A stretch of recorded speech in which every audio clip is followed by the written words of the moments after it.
La Torre de Babel es una pintura al óleo sobre tabla de roble con unas dimensiones de 114 centímetros de alto y 154 centímetros de ancho. Fue realizada en el año 1563 por el pintor flamenco Peter Bruegel el Viejo.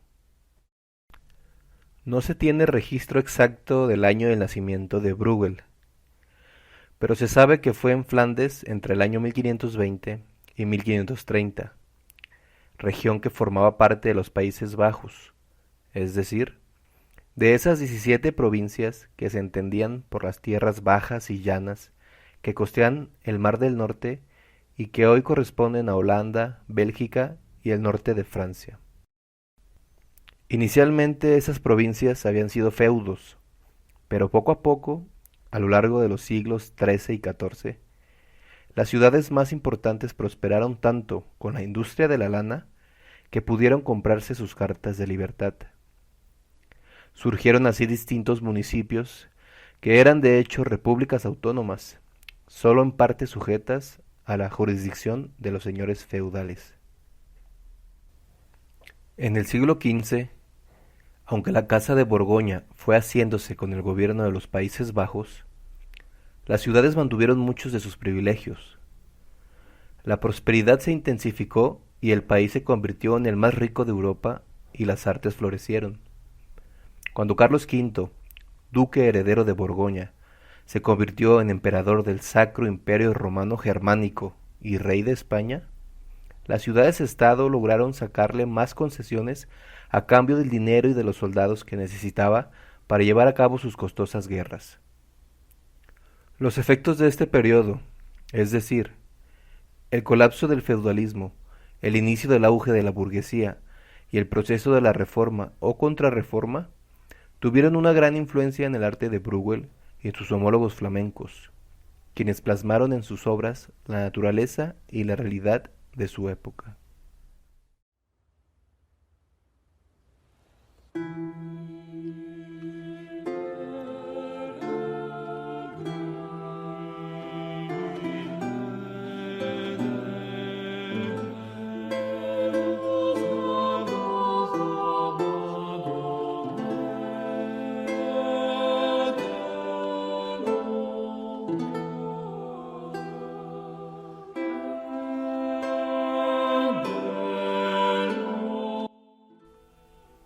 El tema de esta pintura está inmerso en la tradición bíblica, es decir, la construcción de la Torre de Babel, donde según el Génesis, la joven civilización humana, que hablaba entonces una misma lengua, trató de alcanzar el cielo como símbolo de su grandeza a través de esta edificación. Y dijeron, vamos, edifiquémonos una ciudad y una torre, cuya cúspide llegue al cielo, y hagámonos un nombre, por si fuéremos esparcidos sobre toda la faz de la tierra. Génesis 11:4. El Creador, al ver esta magnífica construcción, quiso poner fin a la vanidad humana confundiendo la lengua de los hombres, razón por la cual se dispersaron y dejaron de construir la torre y la ciudad. Para esta pintura, la Torre de Babel, Peter Bruegel utilizó una amplia gama de colores, mayormente pálidos, luminosos, colores que cumplen el cometido de representar un día soleado y cotidiano de una gran urbe. El artista realizó pinceladas extremadamente finas, precisas, pues llama grandemente la atención la inmensidad de detalles que el pintor impregnó en esta obra a pesar de su pequeño tamaño. Este cuadro es un trabajo artístico riquísimo en elementos y detalles, todos dentro de un amplio paisaje panorámico de distintos planos donde el horizonte se encuentra a la altura de la mirada del observador, como si se tratara de una fotografía realizada desde una considerable elevación.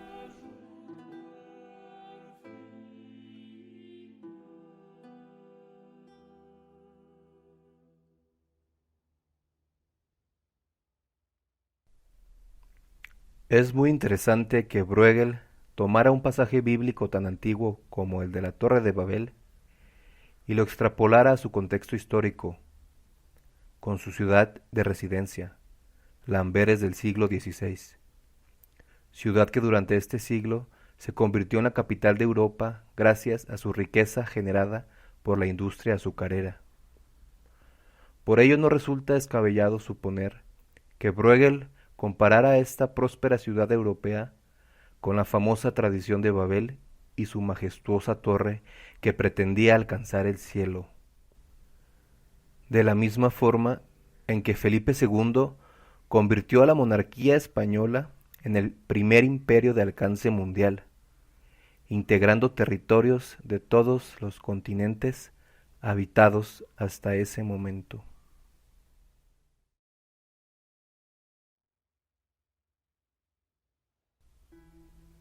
La Torre de Babel se trata de un cuadro casi infinito. En él se encuentran tantas cosas: edificios, barcos, puentes, torres, murallas, cañones, escaleras y grúas, carretas con sus caballos, y un sinfín de personajes realizando todo tipo de actividades. Si apreciamos con cuidado, podemos observar que la propia construcción de la torre parece inestable e irregular. Llama la atención cómo una especie de peñasco o risco sirvió como parte del cimiento o soporte para la gran estructura. También se puede apreciar que las partes inferiores están menos acabadas que los niveles superiores de la torre, pisos que ascienden en forma de espiral sin que ninguno repose en la horizontal, agudizando de esta manera la atmósfera de inestabilidad en su construcción. Otro dato curioso que podemos agregar es que se dice que Peter Bruegel visitó Roma en el tiempo en que estaba realizando esta pintura, por lo que parece evidente la similitud de los arcos de la torre y parte de su estructura con los del imponente Coliseo romano.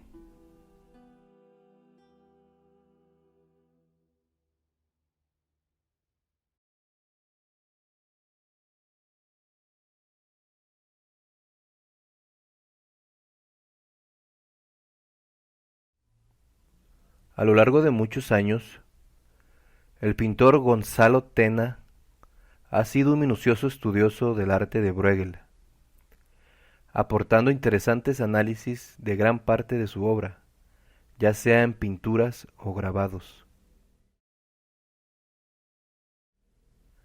Es precisamente en la Torre de Babel donde Tena se percató de un elemento impresionante que Bruegel colocó en su pintura. A pesar de la gran cantidad de personajes que coexisten en esta obra, hay uno en particular que es fascinante y misterioso.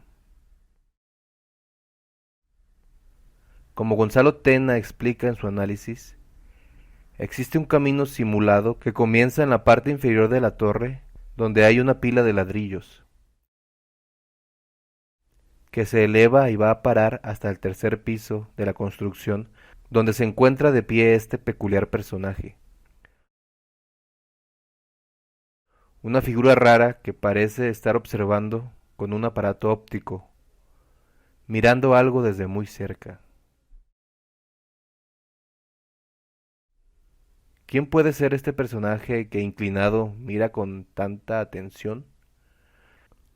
Gonzalo Tena deja la incógnita de si esta figura se trata de una representación del propio artista, algo muy típico en las obras de Bruegel y en muchos de sus contemporáneos. Pero, más allá de si este personaje misterioso se trata del propio Bruegel, es decir, de un autorretrato, lo que me parece fascinante y en lo que me gustaría ahondar un poco en este análisis es en el supuesto aparato óptico con el cual esta figura se encuentra observando. Pareciera inverosímil suponer que en el año que Bruegel realizó esta pintura de la torre, es decir, en 1563, ya existiera la invención de un instrumento óptico con la utilización de lentes, pues el famoso científico e inventor Galileo Galilei nacería apenas al año siguiente, en 1564, y no sería hasta el año 1609 cuando mostraría el primer telescopio astronómico registrado. No obstante, en la antigüedad, es decir, siglos antes de los registros de los primeros telescopios durante el siglo XVII en Europa, ya existían aparatos ópticos muy utilizados como la dioptra, un instrumento sencillo que facilitaba la fijación de la dirección de la mirada y servía como herramienta astronómica o topográfica. Sin embargo, existe la evidencia arqueológica de instrumentos conocidos como tubos de visión, que también fueron utilizados en tiempos antiguos y que servían para fijar la vista, pero sin necesitar o utilizar algún tipo de lente.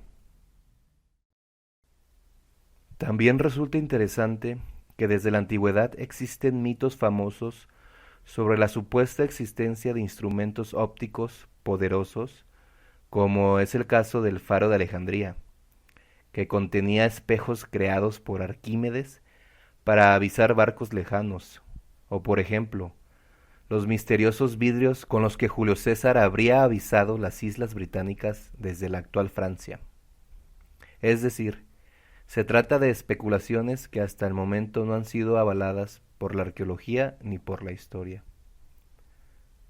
Lo único verdaderamente destacable y que liga directamente con los orígenes del telescopio es la invención y el uso sistemático de las gafas durante la Edad Media. Y en este punto considero que sería muy curioso preguntarnos lo siguiente: ¿en qué clase de instrumento estaba pensando Pieter Bruegel al pintar a este personaje misterioso en su magnífica torre? ¿Acaso en los tiempos de Bruegel ya existían herramientas ópticas que utilizaban lentes para la visualización de objetos lejanos? Lo que sí es muy probable es que el propio Bruegel utilizó algún tipo de lente con aumento para realizar los innumerables detalles tan precisos que realizó en esta obra, pues se trata, sin duda alguna, de un prodigio al miniaturismo en la pintura. Cabe aclarar en este punto que la pregunta de ¿quién inventó el telescopio?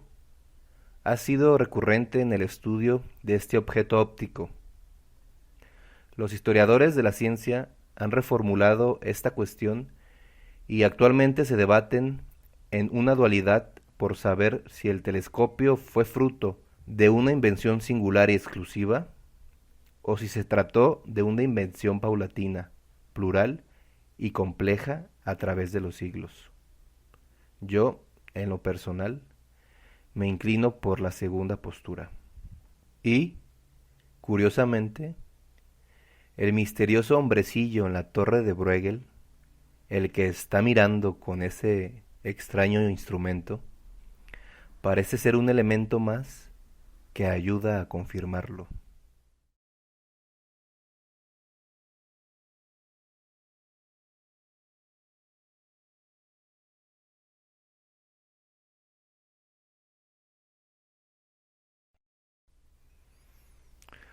A modo de conclusión, solo me queda decir que, sin duda alguna, Pieter Bruegel el Viejo se trató de un pintor extraordinario e innovador.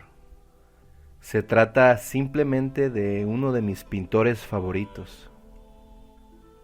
Al igual que su antecesor flamenco, el famosísimo Bosco, del cual Bruegel aprendió la técnica y gran parte de su estilo, Pieter Bruegel dejó a la posteridad su propio carácter artístico, así como una metodología completamente vanguardista para su época. Con la Torre de Babel, así como con muchas otras de sus obras, queda demostrada la gran calidad artística, su capacidad imaginativa, meticulosa, inquisitiva, así como una visión tan fantástica y moderna que Peter Bruegel sin duda alguna poseía.